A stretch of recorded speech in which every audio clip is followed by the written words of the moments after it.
हमारे चैनल में आप सभी का मोस्ट वेलकम है। हम लोग इससे पहले 2 लेक्चर बना चुके हैं सामाजिक विज्ञान पर। आप लोग लगातार सारे वीडियो को देखिएगा ताकि आसानी से समझ में आ जाए। एक बार देखने के बाद दोबारा आप इसको पढ़ने की ज़रूरत नहीं पड़ेगी, ठीक ना। तो हाँ, सही बात है, क्योंकि हमारे पास यदि लिखने का तरीका आ जाए तो हम आसानी से लिख सकते हैं। तो हमारा क्वेश्चन है इतिहास का पहला क्वेश्चन। आज देख रहे हैं आज के लेक्चर में इटली के एकीकरण में मेजिनी का योगदान। तो हम लोगों ने देखा था कि मेजिनी जो था ना 1830, ठीक है, मेजिनी ने क्या किया था 1830 की यदि बात करें तो 1830 के आंदोलन,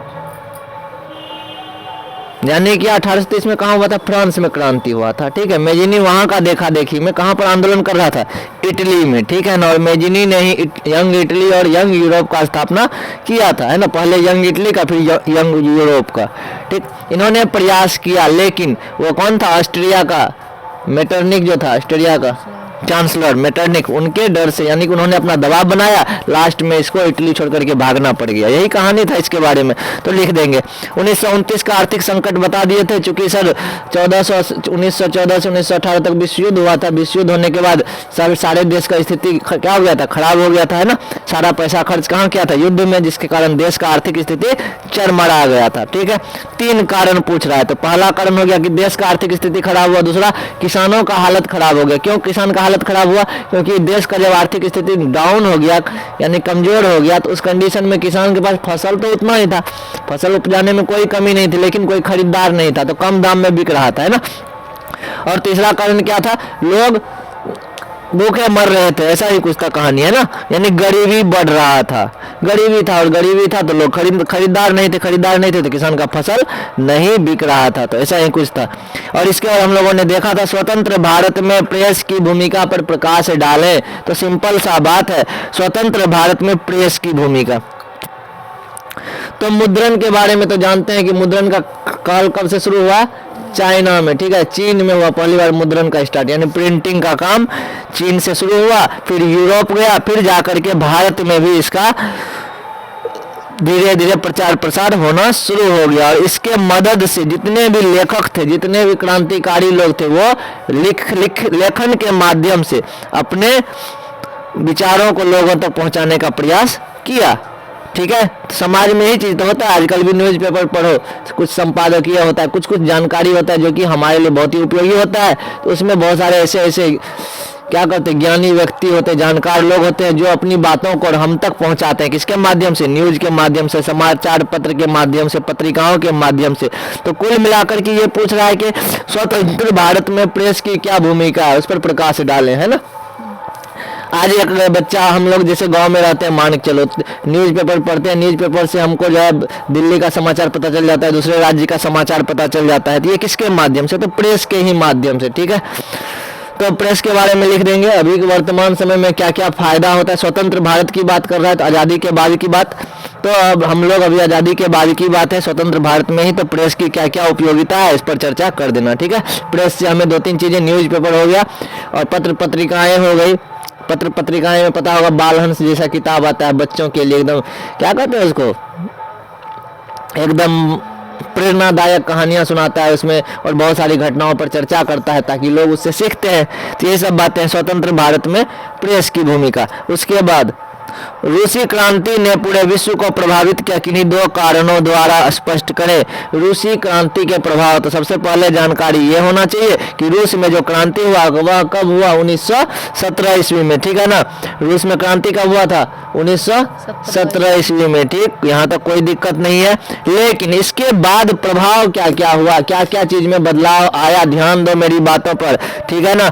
तो रूस के क्रांति के बाद क्या क्या प्रभाव हुआ, क्या क्या प्रभाव में बदलाव, यानी कि क्या क्या क्या बदलाव आया। तो सबसे पहले सर्वहारा वर्ग, कौन आंदोलन कर रहे थे, मजदूर वर्ग, किसान वर्ग, ठीक है ना। छत पर मत देखो, मजदूर वर्ग, किसान वर्ग, ये लोग क्या थे, ये लोग मजबूत होना शुरू हो गए, है ना।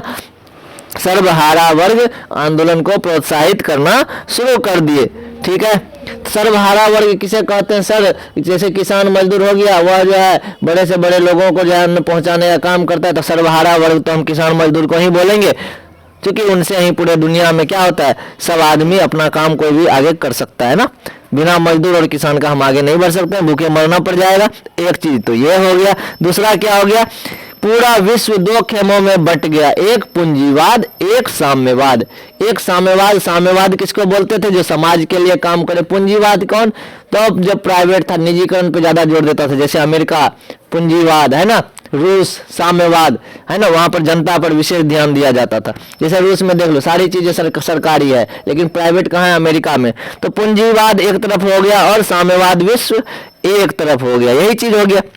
यूरोप भी दो भाग में बट गया, किसके बाद, रूसी क्रांति के बाद।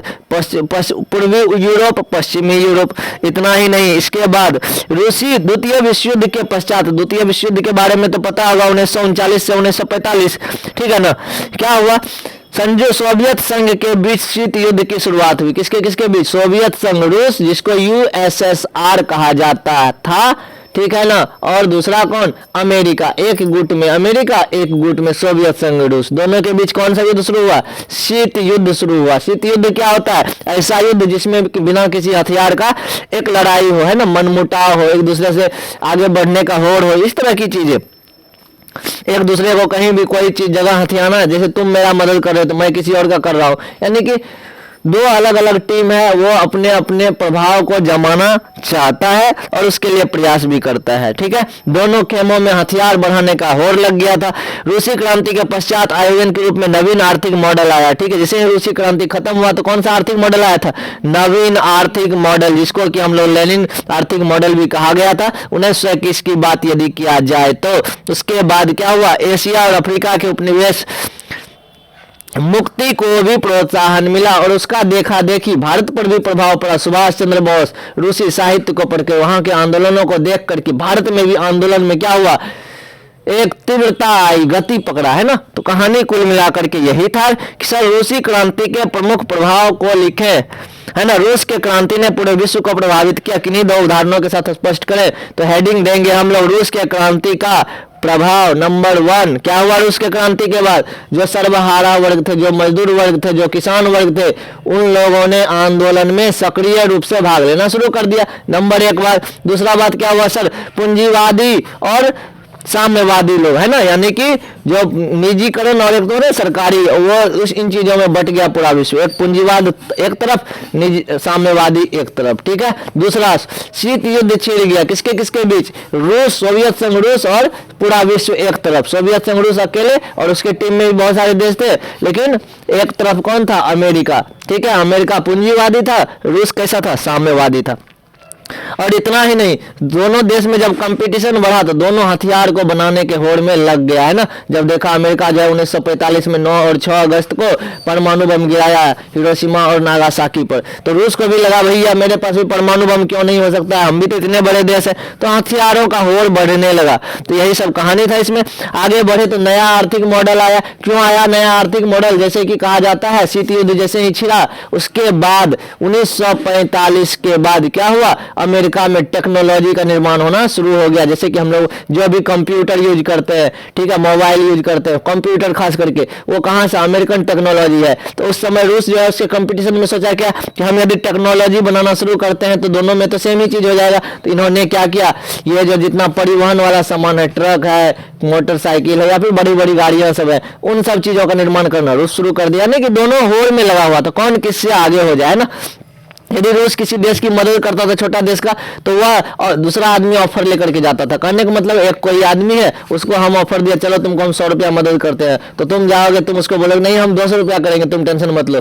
तो दोनों कंपटीशन में कौन मेरे कैप्चर में आ जाए, कौन मेरे प्रभाव में आ जाए, ये सब चीजें होना शुरू हो गया। और इसके देखा देखी में हमारा जो एशिया था, एशिया भी अंग्रेजों का गुलाम था, तो एशिया के लोगों में भी आया क्या चीज, आंदोलन करने का ताकत की। भैया रूस में जब आंदोलन हुआ वहां पर लोगों को आजादी मिली, लोग वहां जो किसान और मजदूर जो है मजबूती के साथ आंदोलन करना शुरू किए, तो भारत में भी क्यों नहीं होगा।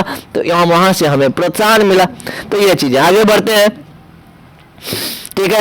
हो ची मिन्ह का संक्षिप्त परिचय दे। हो ची मिन्ह के बारे में प्रैक्टिकल कॉपी में बताए थे जी भैया, क्या बताए थे 1917 में, ठीक है ना। हो ची मिन्ह एक क्या था, वियतनामी छात्र था। कौन था वो, हो ची मिन्ह एक वियतनामी छात्र था जो पेरिस में साम्यवादियों का एक गुट बनाया था। सिंपल सा बात है, 1917 ईस्वी में हो ची मिन्ह, हिंद चीन वाला प्रश्न पढ़ा हुआ है ना, उसी में एक लड़का था जिसका नाम था हो ची मिन्ह, जो वियतनाम का रहने वाला था।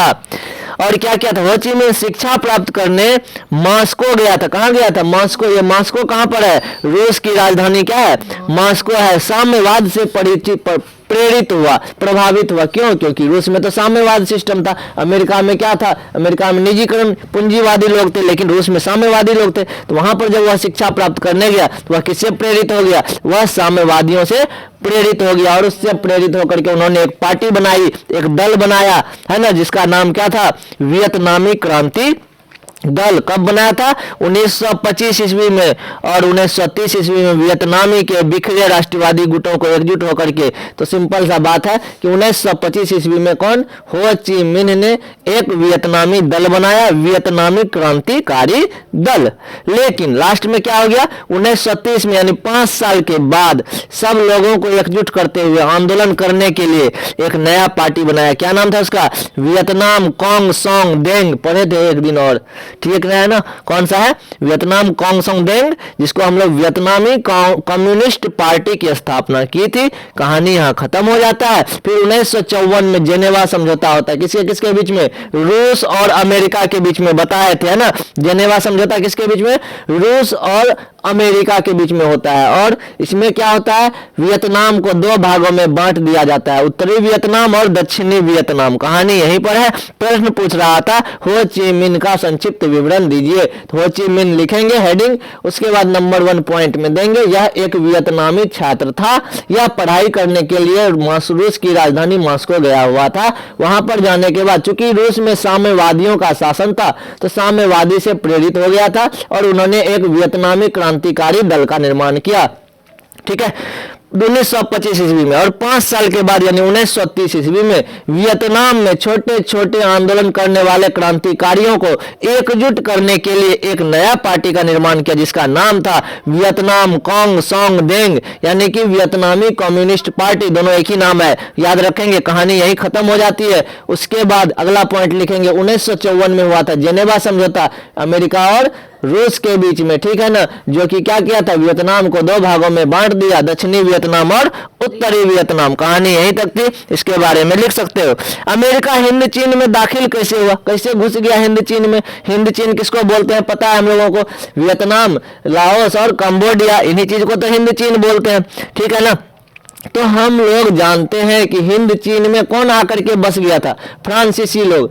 ठीक है, हिंद चीन में कौन आकर के बसा था, फ्रांस के लोग रहने वाले, है ना। तो फ्रांसीसी लोग यहाँ बस गया था। अमेरिका हिंद चीन में किसको समर्थन देने के लिए घुसा था, फ्रांसीसियों को। फ्रांसीसियों को सपोर्ट कर रहा था कौन, अमेरिका। और धीरे धीरे साम्यवादियों के विरोध में हस्तक्षेप की नीति अपनाई। तो सिंपल सा तरीका है बउआ कि जो है फ्रांसीसियों का सपोर्ट कौन कर रहा था, अमेरिका। लेकिन अभी अभी एक लड़का के बारे में पता चला, कौन था, हो ची मिन्ह, जो वियतनाम का रहने वाला था। वह रूस गया हुआ था और रूस और अमेरिका एक दूसरे का क्या था, दुश्मन था। और वह जब रूस से आया था तो वहां के साम्यवादी विचारधारा से प्रभावित था। लेकिन वियतनाम में तो फ्रांसीसी लोगों का शासन था और फ्रांसीसी को मदद कौन कर रहा था, अमेरिका, क्योंकि वहां के लोग जो आंदोलन कर रहे थे रूस के मदद से। तो कहानी कहीं ना कहीं ये हो जाती है ना। यहाँ तक समस्या समाधान हो गया। उसके बाद 1954 की कहानी तो जानी गए, जेनेवा समझौता, जिसमें कि अमेरिका और रूस के बीच में समझौता हुआ। इसका मतलब क्या, हो ची मिन्ह को सपोर्ट कौन कर रहा था, रूस। तो इधर जो फ्रांस था उसमें कब्जा किया हुआ था, वियतनाम को, लाओस को, कंबोडिया को, उसको सपोर्ट कौन कर रहा था, अमेरिका।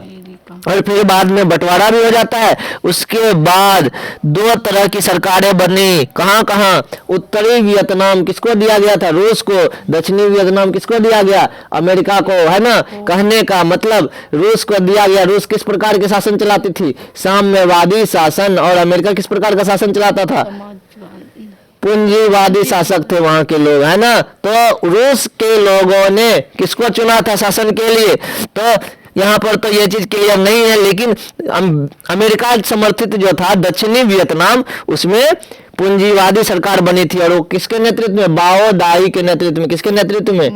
बाओ दाई के नेतृत्व में अमेरिका समर्थित बाओ दाई सरकार का संचालन नियो दिन नियम दियम के हाथों में था। किसके हाथों में था? नियो दियम। याद क्या रहेगा भैया कि सिंपल सा कहानी है, हम सर समझे ये कि अमेरिका चीन में कैसे दाखिल हुआ, हिंद चीन में।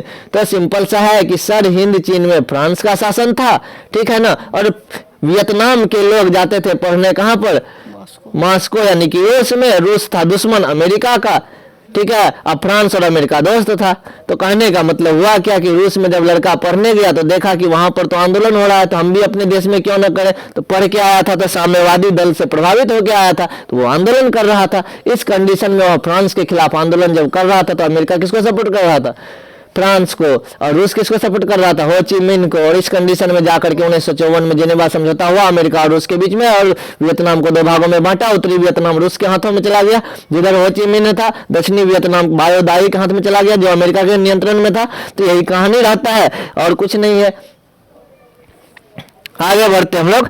अखिल भारतीय राष्ट्रीय कांग्रेस की स्थापना कैसे हुई, कब, और इसके प्रारंभिक उद्देश्य क्या थे? तो कहने का मतलब ये था कि जो है 1883, हम लोग जानते हैं भारतीय राष्ट्रीय कांग्रेस की स्थापना कब हुई थी?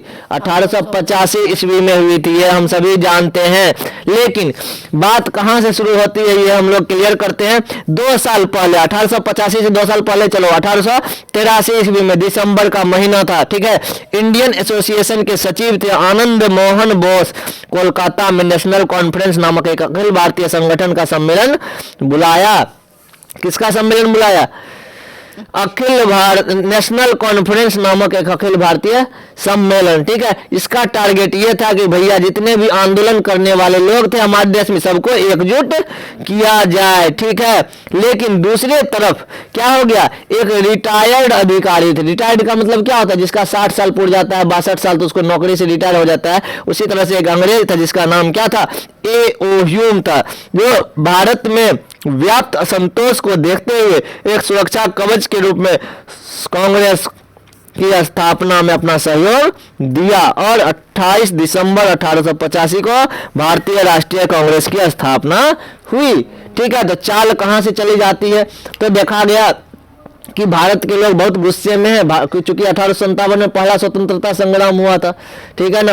तो अंग्रेज सरकार भी बहुत कुछ सोच रहा था, लोगों में गुस्सा है, कैसे इन लोगों को अपने वश में किया जाए। तो सिंपल सा बात है, तो कुछ दिन पहले यानी 83 में देखा गया कि कुछ आदमियों के द्वारा लोगों को एकजुट करने के लिए कॉन्फ्रेंस बुलाया गया, मीटिंग बुलाई गई, ताकि सारे आंदोलन करने वाले एक जगह हो सके, ठीक है। चूंकि अंग्रेजों को क्या होता था, पूरा भारत में अलग अलग राज्यों में अलग अलग जगह आंदोलन होता था, जिसके कारण अंग्रेज परेशान हो जाते थे। तो अंग्रेजों ने सोचा कि क्यों ना एक ऐसा संगठन बना दिया जाए, एक ऐसा पार्टी बना दिया जाए, सब लोग उस पार्टी से जुड़ जाए, उस पार्टी का एक आदमी हमसे मिलने आए कोई प्रॉब्लम को लेकर के, तो हमको टेंशन तो नहीं होगा ना, कम से कम एक आदमी से बात करेंगे। नहीं तो पता चलता है इस राज्य में आंदोलन है, फिर दूसरे राज्य में आंदोलन है, तीसरे राज्य में आंदोलन है, कितनों से हम बहस करेंगे, कितनों से लड़ाई होगा, ये सब चीजें। तो इन चीजों को ठंडा करने के लिए उन्होंने एक पार्टी बनाने का प्रयास किया। वो किसके नेतृत्व में? Doctor A.O.. ह्यूम के नेतृत्व में बंबई में 1885 ईस्वी में किस चीज का निर्माण हुआ? अखिल भारतीय कांग्रेस की स्थापना हुई। तो वह एक दल के रूप में हुआ था। क्यों? क्योंकि अंग्रेज नहीं चाहता था कि अलग अलग संगठन हो, अलग अलग पार्टी हो और अलग अलग तरह से आंदोलन करे, जिसके कारण उसकी मुश्किलें और बढ़ती जाएगी। किसकी? अंग्रेजों की। उन्होंने सोचा एक पार्टी बनाओ और उस पार्टी की मदद से हम लोग उससे बात करेंगे। लेकिन उस बेचारे को क्या पता कि यही कांग्रेस हमारे लिए काल बन जाएगा, ये लोग पार्टी नहीं बन करके ये लोग आंदोलन का गुट बन जाएगा, है ना। और आंदोलन करते करते एक दिन भारत छोड़ो आंदोलन जैसा बहुत बड़ा आंदोलन करेगा और जिसके कारण हमें इंडिया को छोड़ करके भागना पड़ जाएगा, है ना। तो ये सब कहानी था, कहानी समझ में आ गया होगा, आया कि नहीं कुछ? तो अब कह रहा उद्देश्य क्या था और थोड़ा सा समझ लेते हैं प्रारंभिक उद्देश्य में। तो सबसे पहले क्या हो गया कि एकता को स्थापना करने का प्रयास किया। सही बात है। क्या बोला कि देखो कि अंग्रेज का टेक्निक क्या था? बोला कि भैया एक पार्टी बना दो और उस पार्टी जितने भी देश के लोग हैं वह अपना प्रॉब्लम उस पार्टी को बताएगा और उस पार्टी का जो एक आदमी होगा वह हमको आकर के बताएगा, ताकि हम उसके प्रॉब्लम को, उसके दुख को दूर कर सके। पहला टारगेट तो ये था। दूसरा क्या था, देशवासियों में भिन्नता और सद्भावना का संबंध स्थापित कर सके, यानी कि उनके बीच जो धर्म है, वंश है, जाति है, इन सब चीजों का द्वेष को दूर कर सके, है ना। जैसे कहते हो तुम लोग कि बाप रे ये इस जाति का, ये इस जाति का है, अलग अलग जाति धर्म के लोग, ऐसा हम लोग मानते हैं, बोलते हैं। इन सब चीजों को दूर करने के लिए भी इस पार्टी का निर्माण हुआ। उसके बाद राष्ट्रीय एकता को विकसित करने के लिए, है ना, सुदृढ़ करने के लिए, यानी भरोसा दिया गया कि आपका एक पार्टी बनेगा जो आपके लिए विकास का काम करेगा, आपके फायदे के लिए काम करेगा। तो ये सब टेक्निक था, है ना। तुम अपना दिमाग लगा करके पॉइंट बना करके लिख दोगे, कोई दिक्कत नहीं है। अब यहां पर बात आता है कि देख लो, प्रश्न है हमारा, उपनिवेशवाद से क्या समझते हैं। उपनिवेशवाद क्या है? उपनिवेश का मतलब तो समझ गए सर कि किसी दूसरे की जमीन पर कब्जा कर ले और वहां पर अपना काम करें, अपना घर रहते हुए भी, तो वो मेरा जो दूसरा जमीन जो हो जाएगा जिस पर कब्जा किया वो मेरे लिए उपनिवेश कहलाएगा। उपनिवेशवाद क्या है? उपनिवेशवाद ये जो कब्जा किए, इसकी कब्जा करने की जो प्रक्रिया है, इसी चीज को क्या कहते हैं? उपनिवेशवाद कहते हैं, है ना। तो हो सकता है भले हम जमीन ना हड़पे, लेकिन किसी न किसी तरीके से उसको गुलाम बना ले, तो वो भी क्या हो जाएगा? उपनिवेशवाद हो जाएगा, है ना। जैसे कि बहुत सारे ऐसे देश है, चीन में एक हम्बन टोटा नामक क्या है, बंदरगाह है, ठीक है। तो चीन क्या बोला, भैया हमको इस बंदरगाह को बनाने दो, ठीक है ना। वह इतना पैसा दे दिया उसको बनाने में, इतना पैसा दे दिया कि श्रीलंका बेचारा ब्याज भी नहीं दे पाता है, ठीक है ना, बहुत ज्यादा ब्याज लग रहा है। तो उस कंडीशन में चीन क्या बोला कि तुम इस जमीन को हमको 100 साल के लिए दे दो लीज पे, ठीक है ना, तब तुम्हारा ब्याज माफ हो जाएगा। तो कहने का मतलब क्या हो गया, वह उसको उपनिवेशवाद बना लिया। किस आधार पर? पैसे के बल पे। पैसा दिया इतना कि मुंह उसका बंद हो गया, बेचारा कुछ नहीं बोल सकता है। तो उपनिवेशवाद क्या हो गया कि जो है यह एक दूसरे देश पर जाकर के किसी न किसी तरीके से आधिपत्य जमाना, अपना प्रभाव जमाना और उसको अपना उपनिवेश बना लेना, एक तरह से गुलाम बना लेना, अपने अंडर में उसको काम करवाना, ठीक है। यह कहलाया उपनिवेशवाद। औद्योगिकीकरण ने कैसे उपनिवेशवाद को जन्म दिया? सिंपल सा बात देख लो, ये टेक्नोलॉजी है, मोबाइल, ठीक। मोबाइल सारे चाइनीज कंपनी का, बैटरी खोल के देखो चाइनीज कंपनी का, है ना। बिना मोबाइल का तुम रह नहीं सकते हो। तो कहने का मतलब क्या है, ये जो मोबाइल है, ये जो टेक्नोलॉजी है, तुमको क्या कर लिया है? अपना गुलाम बना लिया है। यानी क्या कि औद्योगिकीकरण ने क्या किया है? उपनिवेशवाद को जन्म दिया है ना। अभी मोबाइल बंद कर दे तो आदमी का दिमाग खिसक जाएगा अचानक, जो रोज मोबाइल यूज करता है, सब दिन टावर बंद हो जाए 15, 20, 50 दिन, ठीक, क्योंकि रोज यूज करता है, रोज उसका उपयोग करता है। तो कहने का मतलब यह हुआ कि किसी न किसी तरह से व्यक्ति को अपने कंट्रोल में कर लेना, वह भी एक तरह से उपनिवेशवाद ही कहलाता है। तो वही चीज हो गया यहाँ पर। इसके बाद देख लो भाई, थोड़ा सा और आगे बढ़े तो वही काम तो अंग्रेज किया था ना, भारत में आया बिजनेस करने के लिए, यहाँ पर व्यापार करते गया। पहले देखो जियो का देख लो, जियो तुमको कैसे उद्योग ही हुआ ना। जियो क्या किया, सबसे पहले आया, कंपनी लॉन्च किया, बोला 1 साल फ्री, सिम खरीदिए फ्री में, 1 साल नेट फ्री, 1 साल कॉलिंग फ्री, खूब खरीदा लोग, रोज 2-2 GB नेट, 2-2 GB नेट रोज, आदमी खूब यूज किया फ्री का। अरे जियो का सिम खरीदते हैं 6 महीना, साल भर यूज करेंगे। अब क्या हुआ, आदत लगा दिया, अब कर दिया पैसा 555 रुपया, लो अब तुम पैसा डलाओ, क्योंकि आदत तो हो गया है, तुम तो मेरा गुलाम हो गया, तुम तो यानी कि तुम मेरा क्या हो गया, उपनिवेशवाद। यही सिस्टम क्या कहलाया, उपनिवेशवाद। किस तरह से अपने अंडर काम करवाना, कहानी यहीं तक है, इसको तुम लोग बना के लिख सकते हो, ठीक है। आजकल लोग दिया नहीं खरीदता, जाके चाइनीज बल्ब खरीद के लाता है, होली में, दिवाली में लाता है कि नहीं। तो गुलाम हो गया है। आजकल कोई काम नहीं करना चाहता, सब चाहता है कि ऑनलाइन ही काम कर ले। तो मोबाइल नंबर को टेक्नोलॉजी क्या कर दिया है, गुलाम तो बनाया है ना भाई। तो यही चीज है। तो कहने का मतलब उपनिवेशवाद से आप क्या समझते हैं, सिर्फ जो है जमीन हड़पना ही नहीं उपनिवेशवाद कहलाता है। किसी न किसी तरीके से यदि तुम किसी का गुलाम हो तो वो क्या कहलाता है, उपनिवेशवाद कहलाता है ना। जैसे कि एक बच्चा है, ठीक है, उस पर माँ बाप उसका पैसा खर्च करता है, ठीक, और वह क्या चाहता है कि उसका बच्चा उसके हिसाब से चले, ठीक। तो बच्चा भी क्या बन जाता है, उसका गुलाम बन जाता है। यहाँ पापा ये करेंगे, मम्मी ये करेंगे। यदि ईमानदारी से पढ़ेगा तब में वह अपना बात रख पाएगा, क्योंकि वह जानता है कि हम कहीं ना कहीं बदमाशी करते हैं, उस हिसाब से वह कुछ नहीं बोल पाता है। इसलिए बच्चा भी क्या हो जाता है, माँ बाप का उपनिवेशवाद हो जाता है। उपनिवेश हो गया है ना, नहीं हुआ, मजबूरी बस मानना पड़ता है। वही बच्चा यदि पढ़ने में इंटेलिजेंट, खूब मेहनत करे, जी जान लगा के पढ़े, तो माँ बाप को भी दया आएगा, वह उसको अपना उपनिवेश बनाना नहीं चाहेगा। बेटा कहेगा पापा हमको मोटरसाइकिल चाहिए, तुरंत मिल जाएगा। क्यों, बच्चा 99% लाता है नंबर। तो कहने का मतलब वहां पर उपनिवेशवाद नहीं होगा, लेकिन जनरली हमारे समाज में यही चीजें होती है। ठीक है, थोड़ा सा आगे बढ़ते हैं।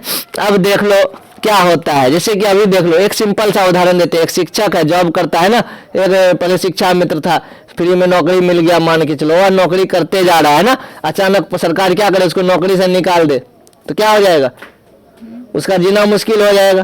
क्योंकि वह तो मान चलो पढ़ाने कुछ जानता है या नहीं जानता हो, लेकिन कंटिन्यू काम कर रहा था, 30,000 रुपया उठा रहा था, अचानक सरकार उसको नौकरी से निकाल दे, तो क्या हो जाएगा, कहीं ना कहीं उसका स्थिति खराब हो जाएगा घर का। तो ये जो सिस्टम था वह भी किस चीज का गुलाम बन गया, एक तरह से कहीं ना कहीं उस पर डिपेंडेंट हो गया है। तो ये चीजें, अब थोड़ा सा आगे आते हैं तो समझ में यहाँ आया होगा औद्योगिकीकरण ने कैसे उपनिवेशवाद को जन्म दिया है। जैसे देख लो टेक्नोलॉजी, पैड लेकर के लैपटॉप आ गया, कंप्यूटर आ गया, लाइव क्लास चलना शुरू हो गया, वो रहता है तो थोड़ा मजा आता है। तो कहने का मतलब क्या, हम उस पर डिपेंडेंट हो गए, यानी हम उसका उपनिवेश हो गए। तो यही चीज है। आगे थोड़ा सा बढ़े, राष्ट्रीय राजनीतिक दल किसे कहते हैं, तो देश के स्तर पर जो राजनीतिक पार्टी होती है सर, उसी को राष्ट्रीय राजनीतिक दल कहते हैं। जैसे कि बीजेपी, जैसे कि कांग्रेस, जैसे कि बहुजन समाजवादी पार्टी बसपा, जैसे कि सपा, समाजवादी पार्टी को बोलते हैं सपा। तो ये सब पार्टी जो है ये जो क्या है, राष्ट्रीय राजनीतिक दल है। उदाहरण में लिख देना, पहले तो लिख दिया कि देश के स्तर पर जो पार्टी होती है उसको राष्ट्रीय राजनीतिक दल कहते हैं, पहला पॉइंट आंसर में लिख दिया। और दूसरा पॉइंट में क्या लिख देना, जैसे में भाजपा, कांग्रेस, जदयू छोड़ दो, और उसके बाद कौन सा, सपा, बसपा, ये सब चीजें। ठीक है, उसके बाद तुम टीएमसी लिख सकते हो, तृणमूल कांग्रेस पार्टी। तो ये चीजें हो गई राष्ट्रीय राजनीतिक दल। और इसका छाप भी लिख देना, भाजपा का कमल फूल है, कांग्रेस का हाथ छाप है, उसके बाद क्या है, बहुजन समाजवादी पार्टी का हाथी छाप है, समाजवादी पार्टी का साइकिल छाप है। तो अलग अलग पार्टी है जो कि राष्ट्रीय स्तर पर है, तो उसको हम लोग राष्ट्रीय राजनीतिक दल कहते हैं। आसानी से इसके बारे में लिखोगे। उसके बाद अगला प्रश्न तुम्हारा है, राष्ट्रीय राजनीतिक दलों को प्रभावशाली बनाने के 3 उपाय को लिखें। क्या कह रहे हैं भैया कि जो है राष्ट्रीय राजनीतिक दलों को प्रभावशाली बनाने के लिए 3 उपाय लिखे। सबसे पहला क्या हो गया कि राष्ट्रीय राजनीतिक दल, यानी तुम जो कोई पार्टी बनाते हो वह मजबूत रहे, वह कभी टूटे नहीं, है ना, उसका विश्वास बना रहे लोगों के अंदर। तो उसके लिए 2-3 चीजें बहुत जरूरी है। पहला नंबर है दल बदल कानून को रोकना। अब सोचो हम बहुत सारे मेहनत से जो एक पार्टी बनाए, ठीक है, और दल तुम क्या, हम हार गए, हमारा पार्टी हार गया, हमारे पार्टी में मात्र 4 आदमी जीता है। कम से कम चुनाव में मुख्यमंत्री बनाने के लिए 10 आदमी की आवश्यकता है। तो उस कंडीशन में क्या होगा, दूसरा पार्टी के पास कितना है, 9 है, उसके पास 1 का कमी है, मेरे पास 4 है ना। लेकिन यदि उसके पास 10 हो जाएगा तो वह मुख्यमंत्री बन जाएगा। तो हमारा जो 4 को जीता है उसमें से 1 तो हो सकता है उसके पास चला जाए, कहेगा तुमको हम शिक्षा मंत्री बना देंगे, तुमको गृह मंत्री बना देंगे। तो ये चीज गलत है ना। हम अपने तरफ से मेहनत किए, हम उसके खिलाफ चुनाव में भाषण दिए, अपनी बातों को जनता के सामने रखे, मेरा 4 आदमी जीता, और मेरा 1 आदमी यदि गलती से उस पार्टी में चला गया तो मेरा मेहनत सब बेकार हो गया। आखिर हम तो अपने मेहनत किए ना अपने पार्टी में। तो ये चीजें, तो पहला नियम ये होना चाहिए, दल बदल कानून को रोकना चाहिए। कैसा कानून को, दल बदल कानून, यानी जीतने के बाद विधायक और सांसद को एक पार्टी से दूसरे पार्टी में जाना उचित नहीं है। ये चीजें नहीं होनी चाहिए, नहीं तो उसे क्या करना पड़ेगा, सीट गंवाना पड़ेगा। और आज ये नियम लागू है हमारे देश में। जब कोई विधायक क्या करता है, इस पार्टी से उस पार्टी में चला जाता है तो उसको उसकी सदस्यता को रद्द कर दिया जाता है, यानी उसको विधायक के पद से हटा दिया जाता है। तो पहला कानून हो गया दल बदल कानून को रोकना। दूसरा क्या हो गया, शपथ पत्र। ठीक है, शपथ पत्र क्या हो गया भैया, उच्चतम न्यायालय ने, उच्चतम न्यायालय को ही सुप्रीम कोर्ट बोलते हैं। उच्चतम न्यायालय क्या बोलते हैं, सुप्रीम कोर्ट बोलते हैं। उच्चतम न्यायालय को हम लोग सुप्रीम कोर्ट बोलते हैं। और यहाँ पर क्या होगा, पैसे और अपराधियों को के प्रभाव को कम करने के लिए चुनाव जो लड़ता है ना, तो जो चुनाव लड़ने वाले उम्मीदवार हैं वह अपना पहले इनकम का लिस्ट दे कि उसकी कमाई कहां से होती है, उसका कितना इनकम है, इसके अलावा क्या उस पर कोई केस है, क्या उस पर कोई आपराधिक प्रवृत्ति का केस है, क्या किसी का वह मर्डर किया है। इन चीजों को ध्यान में रखें और जो सही आदमी है उसको ही चुनाव में लड़ने का मौका दिया जाए। तो वही क्या हो जाएगा, शपथ पत्र होना चाहिए। सबसे पहले दल बदल कानून होना चाहिए कि दल बदल कानून पर पासबुक होना चाहिए, दूसरा शपथ पत्र जिसमें कि कोई भी उम्मीदवार यह बताए कि वह निर्दोष है, उन्होंने कोई भी ऐसा कोई गलत काम नहीं किया है, वह ईमानदारी से अपने राजनीतिक जीवन का काम करेगा। तीसरा चीज क्या हो गया, चुनाव आयोग द्वारा उठाए गए कदम।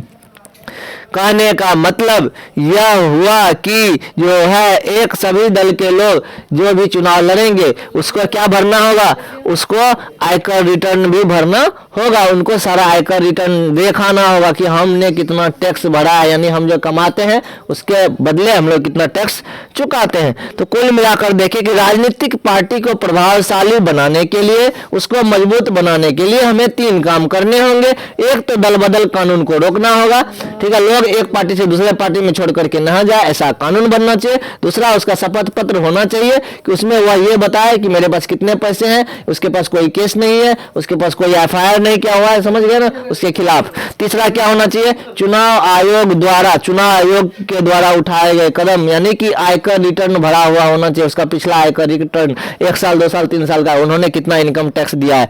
तो ये सब चीजों पर यदि ध्यान दिया जाएगा ताकि उसकी असलियत पता चल सके, ठीक है, और वह राजनीतिक पार्टी क्या होगी, ज्यादा मजबूत होगी, है ना। तो ये चीजें।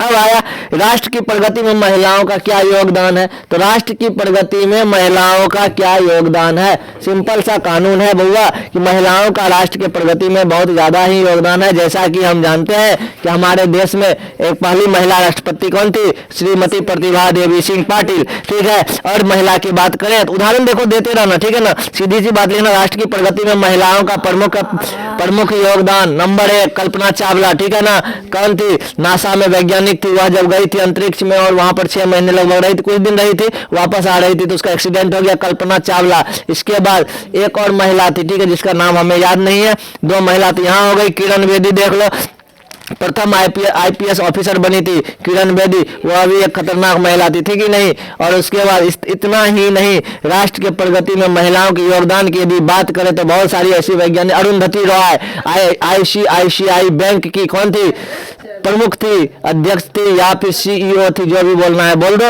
तो इस तरह से महिलाओं का योगदान हर जगह रहता है। इतना ही नहीं, हमारे गांव में, ठीक है ना, छोटे छोटे समूह में महिलाओं का एक समूह बना रहता है जिसमें महिलाएं 10 रुपया 50 रुपया 100 रुपया जमा करती है प्रत्येक सप्ताह या प्रत्येक महीना, और वो महिलाएं उसी से कर्ज लेकर के छोटा मोटा दुकानदार बिजनेस का काम करता है ना, ताकि वह भी आगे बढ़ती है और उससे जो इनकम होता है उससे देश को भी फायदा होता है और देश भी आगे बढ़ता है। तो महिलाओं का क्या क्या योगदान हो गया समझ गया। इतना ही नहीं, जितनी भी आशा वर्कर है, आशा दीदी है, वह भी मेहनत करती है, प्रत्येक वार्ड में वह काम करती है। इसके अलावा वह जो है खुद पैसे कमाती है, इससे सरकार को भी बेनिफिट होता है। कहने का मतलब देखो महिलाओं का योगदान देखो, प्रत्येक हॉस्पिटल में चलेगा, नर्स जो होती है, सिस्टर जो होती है, वो लोग भी क्या करती है, कुछ ना कुछ काम करती है, तो उनका भी योगदान है देश को बनाने में, देश की प्रगति में, राष्ट्र को आगे बढ़ाने में। इतना ही नहीं, इसके अलावा देख लो आजकल जो है 10th 12th में भी लड़कियां टॉपर बनती है। तो कहने का मतलब लड़कियां हर जगह कदम से कदम मिला करके आगे बढ़ रही है, ऐसा नहीं कि घर में लड़ झगड़ करके टाइम पास करती है। तो इन चीजों को सोचना होगा।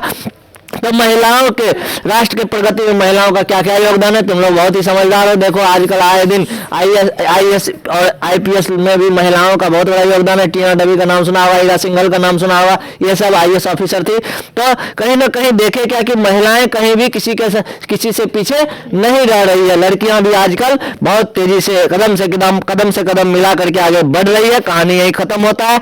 आगे बढ़ते हम लोग सांप्रदायिक सद्भाव को प्रोत्साहन देने के लिए आप लोग क्या करेंगे, सांप्रदायिक सद्भाव, सिंपल सा बात है भैया। सांप्रदायिक शब्द जैसे ही आया तो हम लोग सर समझ जाएंगे, हिंदू मुस्लिम सिख ईसाई ये सब जो धर्म है, इन दोनों के बीच में, इन सभी या दोनों मत बोलो, बहुत सारे धर्म है, इन धर्मों के बीच में जब कोई तनाव हो, इन तनाव को कैसे खत्म किया जा सकता है, सिंपल सा कारण उपाय हो जाएगा बाबू। अपने दिमाग से यदि अकल लगाओगे तो पहला कारण क्या होगा कि सबसे पहले हम लोगों को अपने सांस्कृतिक कल्चरों को समझना होगा, है ना। जैसे कि हिंदू का जो कल्चर है, मुसलमानों का कल्चर है, सिख का कल्चर है ना। हमको सारे कल्चर का, सारे संस्कारों का, सारे रीति रिवाजों का सम्मान करना होगा, है ना।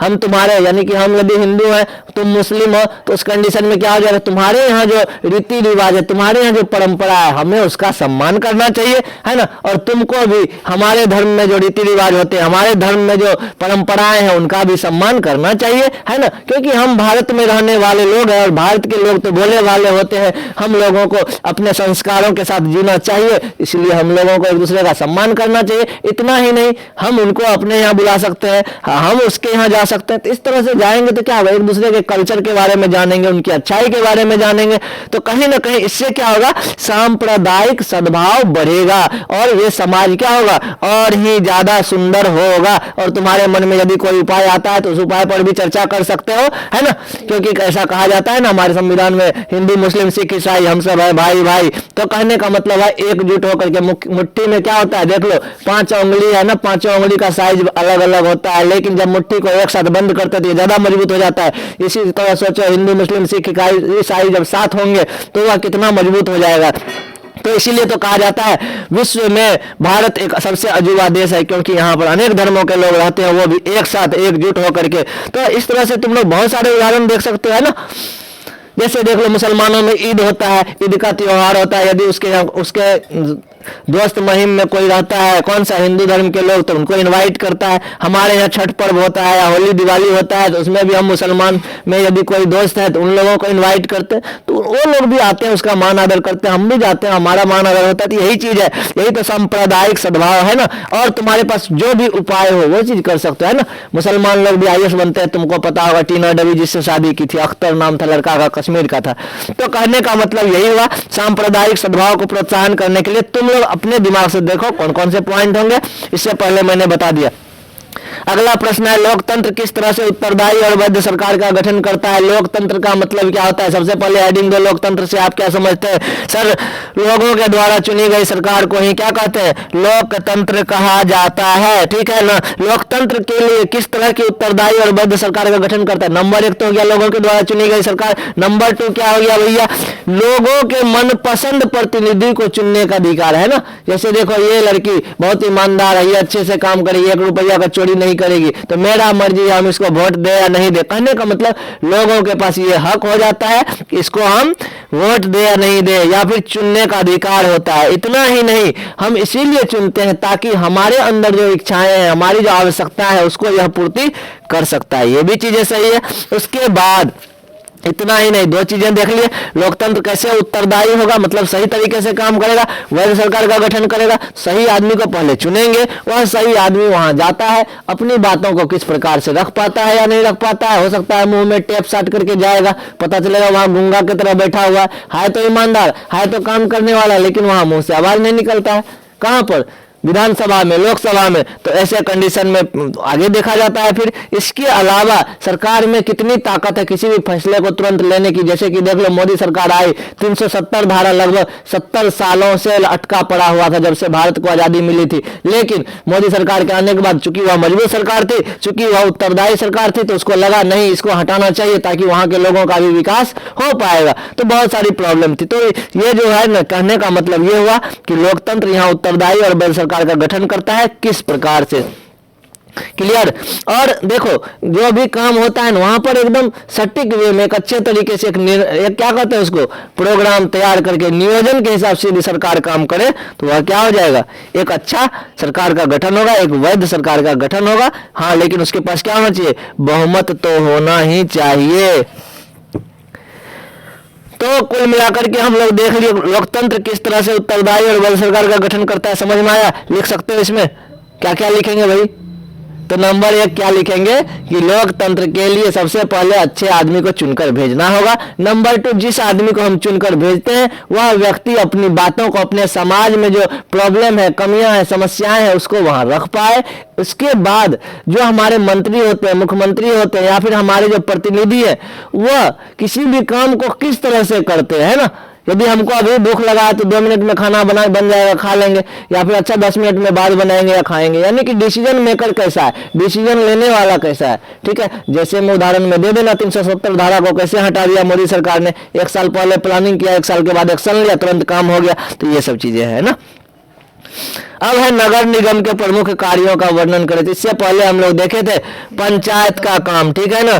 तो उसी तरह से नगर निगम, ठीक है, बाजार में जो पंचायत होता है ना, शहर में, उसको हम लोग नगर निगम बोलते हैं। गांव में क्या बोलते हैं? पंचायत बोलते हैं। ग्रामीण क्षेत्रों में तो नगर निगम में क्या क्या कार्य होता है, तो इन सब चीजों के बारे में देखते हैं। तो नगर निगम में जैसे गांव में नाली होता है, तो शहर में भी नालियां होती है। नाली हो गया, पेशाब खाना हो गया, शौचालय हो गया, इन सब चीजों का निर्माण करवाना, चौक चौक, चौराहा चौराहा पर। तो ये इजी है, लिखना लिख सकते हो तुम।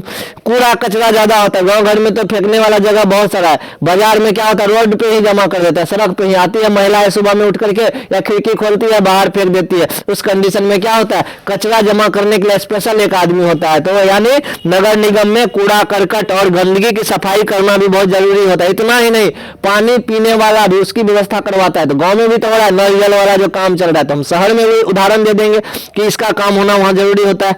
उसके बाद गली पुलों और उद्यानों की सफाई और निर्माण करवाना। गली में नाला होता है, पुल होता है, छोटा छोटा पुलिया, उसके अंदर कचरा होता है, उन सब चीजों की सफाई करवाना। तुम अपने मर्जी से भी लिख सकते हो, जो गांव में हो रहा है ना उसी तरह से बाजार वाला भी लिख देना, ठीक है। उसके अलावा क्या क्या होता है? सुधा डेयरी गांव में नहीं मिलता, सुधा वाला दूध देखे ना, पैकेट वाला जाता है। सुधा डेयरी बाजार में रहता है हर चौक चौराहा पर, वो भी निर्माण करवाना किसका काम है? नगर निगम का। नगर निगम से उसको लेना पड़ता है। मनोरंजन गृह का प्रबंधन करवाना, बच्चों के लिए छोटा छोटा सिनेमा हॉल का, इन सब चीजों का निर्माण, क्योंकि गांव में तो ये सब चीजें मिलती नहीं है। आग बुझाने का प्रबंध करना, अग्निशमन यंत्र का नाम सुनी होगी, एक बहुत बड़ा ट्रक आता है जिसमें बहुत सारा पानी रहता है, या फिर आजकल तो उसमें कार्बन डाइऑक्साइड भी रहता है ना। कहने का मतलब उन चीजों का व्यवस्था करवाना, ये भी किसका काम? नगर निगम का काम। इसके बाद क्या? मृत्यु जन्म प्रमाण पत्र बनवाना, है ना, गांव में भी बनता है। तो मृत्यु वहां भी तो बाजार में भी तो बच्चा जन्म लेता होगा, तो कहने का मतलब वहां भी मृत्यु और जन्म प्रमाण पत्र बन जाता है। नगर का जनगणना करना, गांव में जिस तरह से जनगणना होता है उसी तरह से नगर में भी जनगणना करवाना। जैसे कुछ दिन पहले हमारे गांव में एक हटिया बनने वाला था पाकड़ गाछ के पास, ठीक है ना, उसी तरह से बाजार में भी मार्केट बनवाता है नया नया जगह पर। तो ये नगर निगम का काम है। इसके अलावा नगर में बस चलवाना, ठीक है, जहां पर तुमको मिट्टी भरा हुआ होगा, इधर थोड़ा सा पहले इस साइड से, पश्चिम या पूर्व साइड इधर से ना, तो यहाँ पर क्या हो गया? नए बाजार का निर्माण करवाना। अपने मन से सब चीज लिख देना। बस स्टैंड का निर्माण करवाना, बाजार में तो ये सब चीजें होती है, छोटी छोटी मार्केट लगवाना, सब्जी मंडी लगवाना, ये सब चीजें नगर निगम का काम है। और तुम लोग तो होशियार हो ही। इतना ही नहीं, शमशान घाट का भी व्यवस्था करवाना। गाँव में तो नहर किनारे जला दिया, शहर में कहाँ जलाओगे भैया, मरोगे तो। उसके लिए शमशान घाट स्पेशल बनाया जाता है। उसके बाद बिजली बिजली में शमशान यानी कि लाश को जलाने की व्यवस्था होती है, ठीक है, तो वो व्यवस्था करवाना। कब्रिस्तान, मुसलमानों का जो लाश रखने वाला जगह होता है, दफनाने वाला जगह, उसको कब्रिस्तान बोलते हैं, तो कब्रिस्तान की व्यवस्था करवाना। तो नगर निगम का ये सब काम है। तो तुम लोग बहुत सारे काम को लिख सकते हो। अगला है सहकारिता की परिभाषा दे। इस प्रश्न पर हम लोगों ने पिछले लेक्चर में चर्चा किया था, इसलिए पिछला लेक्चर देख लेना, ठीक है। इस क्वेश्चन को हम लोग यहीं छोड़ देते हैं, आगे बढ़ते, चूंकि समय नहीं है, समय को ध्यान में रखते हुए एग्जाम का 2-4-10 दिन बचा हुआ है। आर्थिक सुधारों और नई आर्थिक नीति की 3 विशेषता बतलाई। देखो, आर्थिक सुधार या नई आर्थिक नीति में 2-3 चीजें हैं। कौन कौन सा चीज? तो नंबर 1 हंसती क्यों लड़की। उसके बाद आर्थिक चीजों में 2-3 चीजें हैं। क्या चीज बदलाव करना होगा? सबसे पहले काम करने के तरीका में बदलाव करना होगा, है ना। उसके बाद नई नई तकनीकों को लाना होगा। उसके बाद क्या है? उदारीकरण की नीति को अपनाना होगा, ताकि बिजनेस सही तरीके से चल पाए। घर में यदि सब कोई तुमसे खुश हो जाए, अपने व्यवहार में परिवर्तन करना होगा। उसी तरह से उदारीकरण की नीति है। एक देश को यदि उदारीकरण की नीति अपनाती है, तो दूसरे देश की कंपनियां हमारे देश में आएंगी और फैक्ट्रियां लगाएंगी, काम आएगा, है ना। तो ये सब चीजें। और उसके बाद आर्थिक विकास के लिए हमको किस स्तर पर काम करना होगा। किस स्तर पर काम करेंगे तो हम जल्दी आगे बढ़ेंगे? तो वैश्विक स्तर पर। जब दूसरे देशों की कंपनियां हमारे देश में आएगी, हमारे देश की कंपनियां दूसरे देशों में जाएगी, तो इस तरह से हम विश्व स्तर पर आगे बढ़ पाएंगे, है ना। तो कहने का मतलब क्या हो गया? आर्थिक सुधारों या नई आर्थिक नीति की 3 विशेषता क्या क्या हो गया? युवाओं को काम देना, युवाओं को कौशल प्रशिक्षण देना। देखता होगा ब्लॉक में कौशल प्रशिक्षण दिया जाता है ताकि ट्रेंड हैंड हो जाए, है ना। कुछ कुछ नई नई तकनीकें शिक्षा, कंप्यूटर की शिक्षा देना, ये सब भी बोल सकते हो। इसके अलावा, ठीक है ना, व्यापार का सुविधा, व्यापार में व्यापार के नियम को आसान बनाना, ठीक है। बिजनेस खोलने के लिए जो है विदेशी कंपनियों को भारत बुलाना या अपने देश में बुलाना, अपने देश की कंपनियों को बाहर भेजना, ये सब चीजें करना। उसके अलावा वैश्विक स्तर पर एक मार्केट बनाना, बाजार बनाना, तो ये सब चीजें लिख सकते हो। बाह्य स्रोती बता चुके हैं। आउटसोर्सिंग क्या होता है इससे पहले लेक्चर में, पिछला लेक्चर देखो फटाफट। एटीएम क्या है भैया? बहुत ही मजेदार टॉपिक है ATM, automatic teller machine. ATM का मतलब क्या होता है? ऑटोमेटिक टेलर मशीन, ठीक है, रोने की जरूरत नहीं है।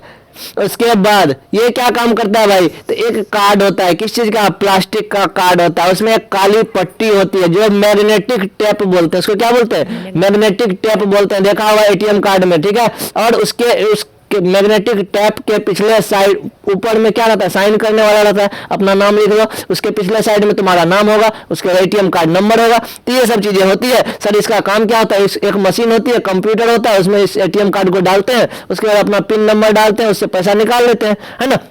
इतना ही नहीं, इस एटीएम कार्ड के मदद से अब हम लोग बैंक में पैसा भी जमा कर सकते हैं। तो यानी पैसा जमा करने वाला भी मशीन आ गया। एटीएम कार्ड को डालो, 5,000 डालना है, 5,000 तुम उसमें पैसा डालोगे, उसके बाद वो मशीन तो उस पैसा को गिनेगा, ठीक है। गिनने के बाद यदि तुम्हारा सही है, जितना पैसा होगा वो जमा कर लेगा। तो कहने का मतलब ये है, तो एटीएम कार्ड का क्या काम है, पैसा निकालना, है ना, निकासी करना, बैंक से निकासी करने पैसे को निकालना।